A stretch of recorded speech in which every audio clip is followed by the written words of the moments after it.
APS-C এস্পিৰেণ্টৰ কাৰণে most secret time টেবুলটো কি ideal time table আছে নেকি যেটোক ফলো কৰি এপিএসসি সিসি এক্সামিনেশনত আমি সাকসেস এচিভ কৰিব পাৰো সো লেটস ডিসকাস আমাৰ গোটেই দিনটোৰ ভিতৰত 24 ঘণ্টা থাকে 24 ঘণ্টাত আমি কিছু সময় হোৱাৰ কাৰণে দিব লাগিব এজন সুস্থ মানুহ হিচাপে তাৰ পিছত আমাৰ যাতে মেন্টাল আৰু ফিজিক্যাল হেলথ ভাল হৈ থাকে তাৰ কাৰণে আমি কিছু সময় দিব লাগিব নেক্সট আমাৰ কিছুমান নিত্য কৰ্ম থাকে তাৰ কাৰণেও আমি অলপ টাইম ডেডিকেট কৰিব লাগিব তাৰ পিছত যিমানখিনি বাকি থকা সময় থাকিব সেই গোটেই সময়খিনিক আমি একাডেমিক সাইড বা স্টাডি সাইডত দিব পাৰিম আৰু এই ভিডিওটো চোৱাৰ পিছত বা এই টাইম টেবুলটো যদি আপোনালোকে ফলো কৰিব পাৰে তেতিয়া হলে 11 ঘণ্টাৰ এটা স্টাডিৰ সেশন উলোৱা হৈছে লেটস ডিসকাস আমি তাত কি কি থাকিব কাৰেন্ট এফেয়াৰ্স থাকিব সিএ মানে কাৰেন্ট এফেয়াৰ্স 1 ঘন্টা কাৰণে পঢ়িব ৰিভিজন কৰিব 1 ঘন্টা ঠিক আছে আৰু তাৰ পিছত জেনাৰেল স্টাডিজ যেটো আমাৰ 90% অফ দা সিলেবাস প্ৰিলিমছ আৰু মেইনছৰ পইণ্ট অফ ভিউৰ পৰা তাৰ কাৰণে আমি ম্যাক্সিমাম টাইম 5 ঘন্টা দিছো আৰু লগতে আপোনাৰ কি হয় যে আমি প্ৰেক্টিসও কৰিব লাগে এমসিকিউ প্ৰেক্টিস কৰিব লাগে আৰু আনসাৰ ৰাইটিংৰো প্ৰেক্টিস কৰিব লাগে হেতুৰ কাৰণে 2 ঘন্টা দিয়া আছে আৰু কেতিয়াবা কি হয় কিছু মানে কোচিং জয়েন কৰে তো তাৰ কাৰণেও কোচিংৰ কাৰণেও 2 ঘন্টা এটা এলাউড কৰা আছে ওকে সো এই গুটেইখিনিয়ে আমাক স্টাডি বা একাডেমিক কনস্টিটিউট দিকটো কনস্টিটিউট কৰে নন একাডেমিকত আমি মোটামুটি 13 ঘন্টা যাব আমাৰ 24 ঘন্টাৰ ভিতৰত আৰু বাকি 11 ঘন্টা আমি স্টাডি পঢ়িব পাৰিম ঠিক আছে সো প্ৰথম কথা আমি কি হ'ব যে 5:30 বজাত ৰাতিপুৱা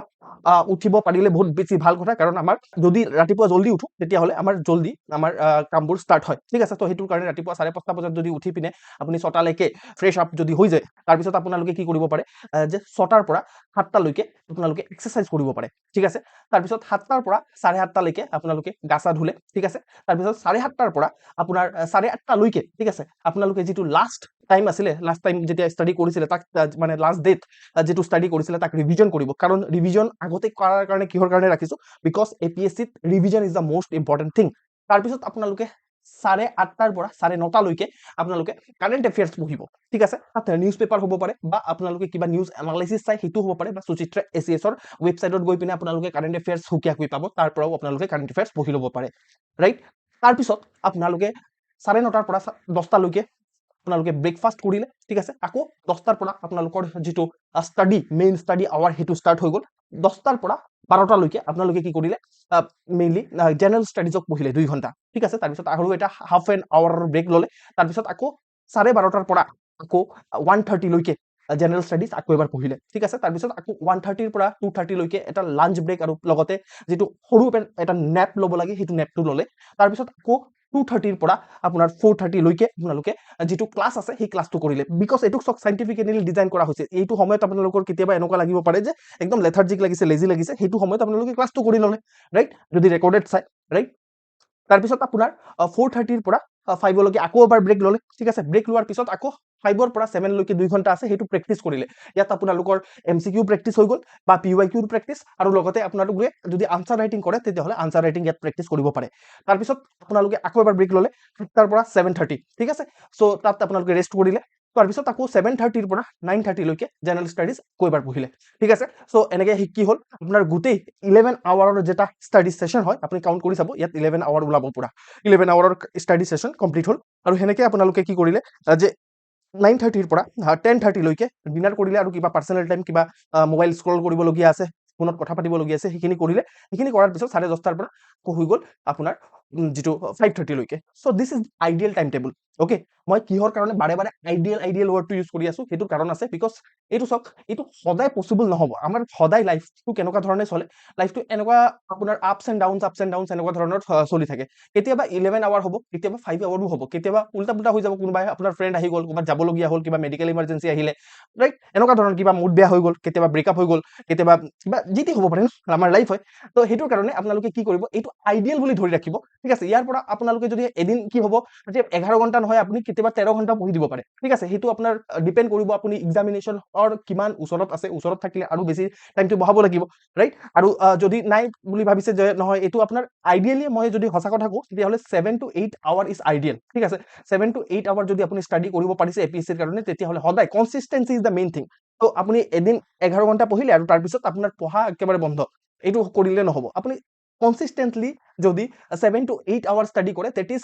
more than enough ঠিক আছে that is more than enough আৰু আপোনালোকে ভাবিব পাৰে স্যাৰ এইটো শিডিউলৰ লগত মোৰটো আপোনাৰ টাইমটো নিমিলে মোৰ অফিস থাকে ঠিক আছে সো সেইটো সময়ত আপোনালোকক মই কি কৰিম, এই পাৰ্টিকুলাৰ যিটো PDF আছে সেই PDFটোৰ ৱৰ্ড ফাইলটো মই আপোনালোকক প্ৰভাইড কৰি দিম আৰু আমাৰ টেলিগ্ৰাম চেনেলত গ'লে সেই ৱৰ্ড ফাইলটো পাব আপোনালোকে, মই ইয়াতে আপলোড কৰি দিম, ৱৰ্ড ফাইলো আপলোড কৰিম আৰু PDF ফাইলটো আপলোড কৰি দিম। আপোনালোকে নিজৰ মতে চব, one size doesn't fit all, মই সদায় কওঁ। তো সেইটোৰ কাৰণে নিজৰ মতে আপোনালোকে এই টাইম টেবুলটোক মডিফাই কৰিব পাৰিব, ঠিক আছে। তো ইয়াত ধুনীয়াকে গোটেই ষ্ট্ৰাকচাৰটো জকা যিটো আছে সেইটো প্ৰভাইড কৰি দিয়া হৈছে। এতিয়া আপোনালোকৰ মতে যিটো আপোনালোকৰ লাইফৰ মতে এই টাইম টেবুলটোক মডিফাই কৰি ল'ব পাৰিব আৰু এইটো যদি ফলো কৰিম বুলি ভাবে এইটো ফলো কৰিব পাৰে, ঠিক আছে। বাট যিটোৱে টাইম টেবুল বনাই এইটোৰ এটা প্ৰিণ্ট আউট ওলাব, এইটো প্ৰিণ্টেবল ফৰ্মেটতে আছে, এইটো A4 সাইজ পেপাৰত আছে আৰু এইটো আপোনালোকে ওলাই পিনে আপোনালোকে কি কৰিব, ডেট এটা লিখিব যেতিয়া আপুনি প্ৰিণ্ট কৰিব, টাইম মানে প্লেচ এটা লিখিব আৰু লগতে সিগনেচাৰো কৰিব, আপোনালোকৰ অফিচাৰৰ সিগনেচাৰ যিটো আছে সেই অফিচাৰটোৰ সিগনেচাৰ কৰিব, যাতে আপোনালোকে কমিটেড থাকে যে যিটো টাইম টেবুল মই বনাইছো সেই টাইম টেবুলটো আপোনালোকে ফলো কৰিব পাৰে। সবৰে কাৰণে টাইম টেবুল